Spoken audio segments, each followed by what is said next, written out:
በአጭር ሰከንድ ውስጥ ላካፍላችሁ አንድ ትልቅ ተጫዋች ውል አልቀበልም እያለ ይገኛል። አንድ ትልቅ የእንግሊዝ ክለብ እየታደነ የሚገኝ አንድ ተጫዋች ትልቅ ጉዳት እንዳስተናገረ እየተዘገበ ይገኛል።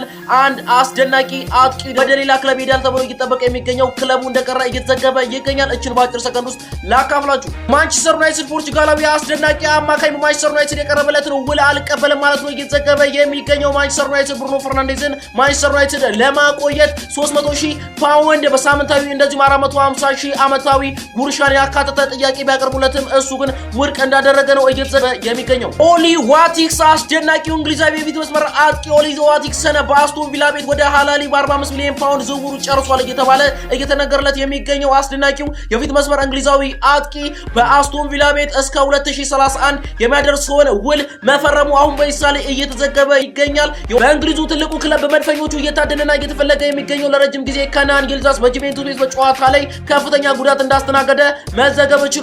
ከናን ይልዲዝ ለሁለት ወር ያህል ከሜዳ እንደሚርቅ የተዘገበው እንደዚሁም ቀዶ ጥገና የሚያደርግ ይሆናል። ከናን ይልዲዝ በጉዳቱ ተከትሎ አርሰናል ፊታቸውን ወደ ሌሎች ተጫዋቾች ሊያዞሩ እንደሚችሉ እየተዘገበ ይገኛል።